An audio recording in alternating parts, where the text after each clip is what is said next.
Nothing has a stronger influence psychologically on their children than the unlived life of the parent. Carl Jung. Sometimes a child stops being just a child and becomes the keeper of their mother's smile.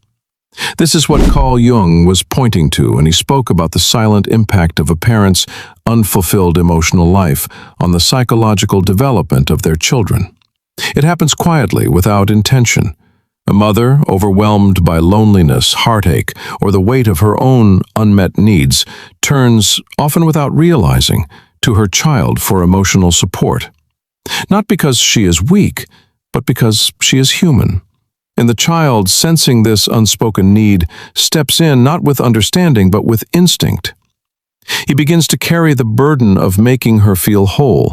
He becomes sensitive to her moods, tries to make her laugh, avoids upsetting her, because somewhere deep inside he believes her happiness depends on him.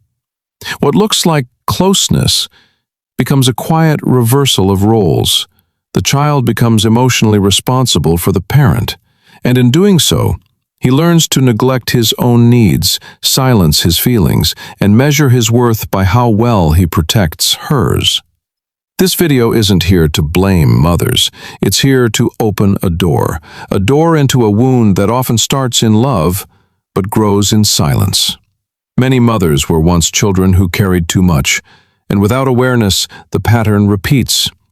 Jung didn't judge this dynamic. He wanted us to see it, because when we become conscious of it, we can stop it. This conversation is for the mothers who want to understand, not to feel guilt, but to gain the kind of clarity that protects the innocence of their children, because no child should have to carry the emotional weight of the person they came into the world to be loved by. Sometimes a mother doesn't even realize when the emotional line begins to blur. She's not trying to hurt her child, not trying to control or manipulate. She's simply trying to survive in a world where she may feel invisible, unsupported, or quietly abandoned, perhaps by a distant partner, perhaps by a life that didn't unfold the way she hoped. She turns toward the one presence that makes her feel seen, her child, not out of selfishness, but out of longing, out of hunger for emotional connection. And in those moments of vulnerability, words spill out that seem harmless. "You're all I have. I wouldn't make it without you. You're my rock." But what begins as love becomes something heavier. The child, especially a sensitive one, absorbs those words like gospel. He learns that his presence is not just wanted, but needed. He starts to measure his worth by how stable his mother feels.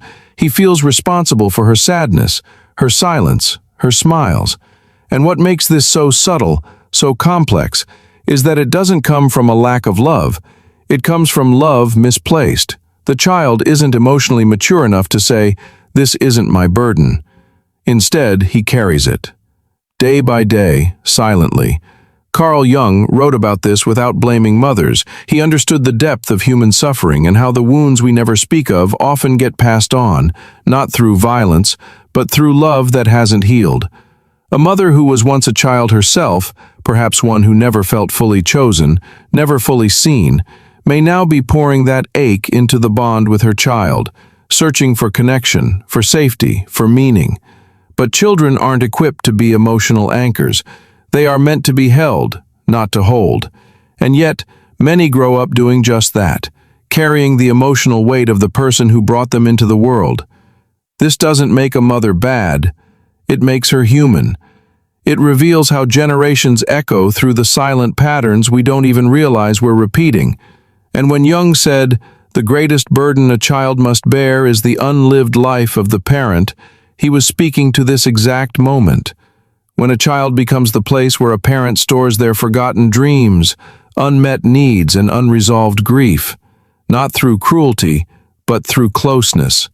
This part of the wound is the hardest to see, because it doesn't wear the mask of trauma. It wears the mask of love. But love, when burdened by emotional need, can quietly turn into pressure. That's why this conversation matters.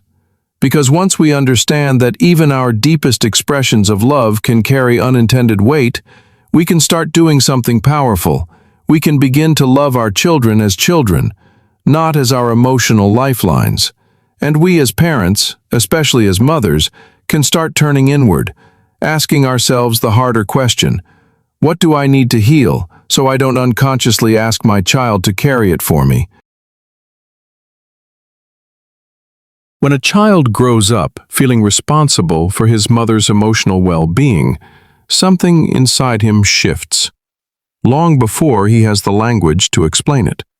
He starts to believe, deep in his bones, that love means staying strong, even when he's tired, confused, or hurting. He learns to read the room, to sense her mood before she speaks, to adjust himself so that she doesn't fall apart. And, over time, that child begins to silence parts of himself.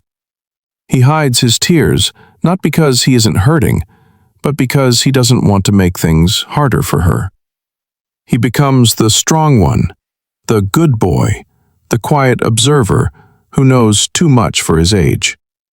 Without realizing it, he steps out of his childhood and into a role he was never meant to play. And while the world might look at him and praise his maturity, what they don't see is the emotional armor he had to put on far too early. As he grows, this early conditioning doesn't disappear. It evolves. He becomes the friend who never asks for anything, the partner who gives and gives, but feels guilty when he finally says no, the adult who doesn't know what his own needs even look like. He might find himself drawn to people who are emotionally unavailable or chaotic, because something in him is familiar with being the rescuer. The pattern repeats, not because he wants it to, but because it feels like home. And here lies the quiet tragedy. The mother's intention was love. She never meant to place a weight on her child's shoulders, but intention doesn't erase impact. And the child, though loved deeply, carries a wound shaped not by neglect, but by emotional over-responsibility. Carl Jung warned us that the unlived life of the parent doesn't just disappear. It finds its way into the life of the child. And while the mother may have found comfort in her child, the child may grow up feeling responsible for everyone's comfort but his own. He struggles to set boundaries because he was taught that boundaries hurt people. He avoids expressing his true feelings because doing so once made his mother cry. He becomes, in a way, invisible to himself, always attuned to the needs of others, rarely aware of what he truly needs. And maybe the most heartbreaking part is that he doesn't even see this as a problem. He thinks it's love. He thinks it's strength, because this was the only version of love he knew. Love that asks you to forget yourself. That's why understanding this wound matters so much. Not to place blame, but to name what was never named. Because only when we name it can we choose differently. Only then can a child grow up knowing that his role is not to fix, not to carry, not to protect, but simply to be. That's the gift every child deserves. And so we've reached the end of this conversation, but not the end of the story, because awareness once sparked has the quiet power to change everything. If you're a mother listening to this, and something inside you feels tender, exposed, or even uncertain, please know this. You don't have to be perfect. You don't have to have all the answers. You just have to be honest with yourself. Your child doesn't need you to be endlessly happy or emotionally invincible. They just need the space to be a child, not the keeper of your emotional well-being. They need to know that your love doesn't come with a quiet burden attached. And you, yes, you, are allowed to have needs, pain, and days where you feel like you're unraveling. But that unraveling doesn't have to land in your child's hands. Begin gently to separate your emotions from theirs. Begin to notice when you're turning inward versus when you're reaching outward for support. And if you need help, ask. That too is strength. Let your child be held by your arms, not by your pain. Let them feel free to cry, laugh, make mistakes without worrying if it will shake your world. Because when you set them free from carrying your emotional load, you're not letting go of the bond, you're deepening it. You're giving them the one gift that lasts a lifetime, a childhood unburdened by wounds that weren't theirs to carry.